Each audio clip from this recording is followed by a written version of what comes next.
And now, a compact, folding, electronically controlled, motor-driven, single-lens reflex camera capable of focusing from infinity down to 10 inches has been developed to exploit integral self-processing film units, which when exposed are automatically ejected from the camera with no parts to peel or discard, and whose final images emerge without timing in daylight, where the viewer can see them materialize within the same transparent, protective plastic cover through which the film was originally exposed.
Hold your left hand out.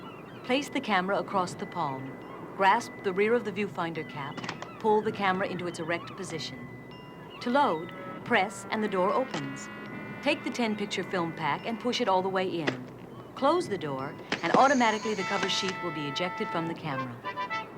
Now rest the camera against your chin. Bring your eye to the viewing lens.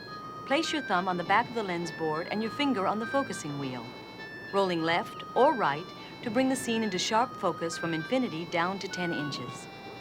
When the correct moment comes, press the red electric shutter button, holding the camera steady until the film is out.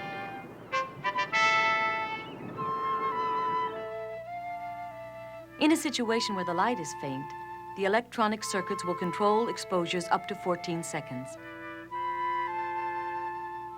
Then the film is ejected.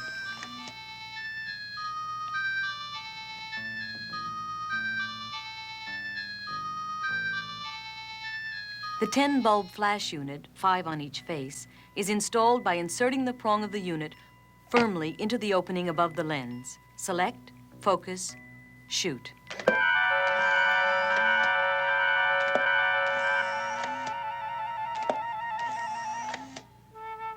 During the 1.5 seconds after the shutter button has been pushed, and even during viewing, another story is going on inside the camera. This optical path from subject to eye is unique to this single lens reflex system. All elements are articulated to fold into a compact unit that folds flat. The 4-element lens collects the light, which bounces off of a permanent mirror to a fine Fresnel surface. It bundles the light and reflects it back again to the same mirror. The light leaves the interior of the camera through 2 astigmatism-correcting slits bouncing off of an aspheric plastic mirror, which focuses the image in space. It is this image that is seen through the eyepiece, which is itself aspheric. When the picture is taken, the Fresnel moves, elevating the taking mirror so that the image that had fallen onto the retina of the photographer's eye is reflected onto the film. The camera gets a fresh power source within each fresh film pack, a 4-cell 6-volt battery made like ribbon and cut to size. Power and signals are transmitted throughout the camera. Each part of the system speaks to the other parts, getting their precise cues from a configuration of circuits that employs more than 200 transistors and as many resistors. These ultra-miniaturized integrated circuits take control of events once the button has been pushed. The first signal energizes solenoid number 1 and closes the shutter on the lens and photocell. The blades are open when relaxed, and in closing, activate the circuit that moves a small 12,000 RPM motor just 7 revolutions, enough to both turn the mirror release cam and open a pair of contacts, stopping the motor just as springs take over to release the mirror Fresnel assembly and send it into taking position. The solenoid power is off, and as the lens shutter starts to open, so does the shutter in front of the photocell. The ambient light passes through the photocell lens, past the shutter blades, and strikes the photocell mounted on the main circuit board. The blades continue to open until light reaching the cell builds up enough voltage to trigger the shutter solenoid.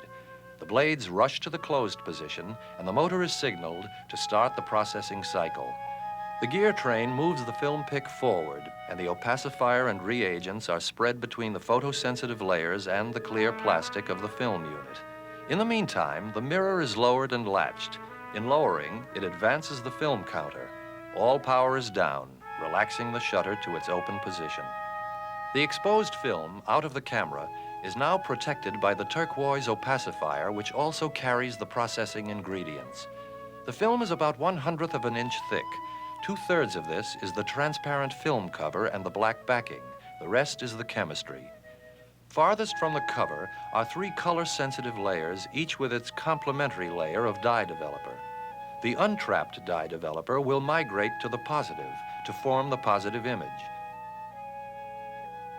The process takes several minutes, and the picture will continue to mature for some time.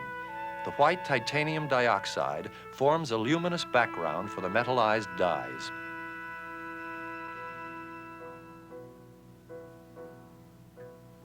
You can look at technology as a living tree, the trunk bearing branches, the branches leafing out. Or you can see it as a net, each knot tying up threads from many sides. But the human reality is more intricate than either one.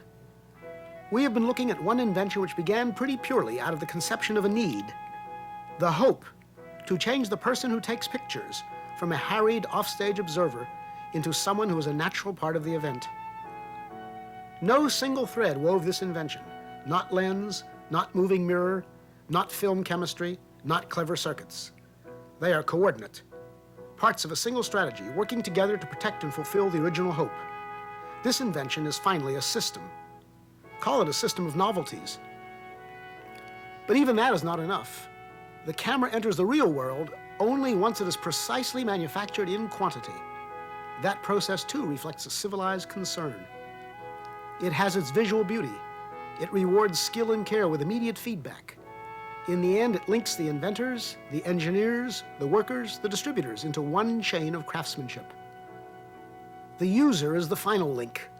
The device helps meet the universal need to do things well. It offers, as a matter of course, a tool for supplying a rich texture to memory. More than that, thoughtful use can help reveal meaning in the flood of images which makes up so much of human life. We hope the user will fully complete the chain, gaining as much fun, as much sense of self, and as clear participation in the stream of human creativity as did Edwin Land and the team who first made SX-70.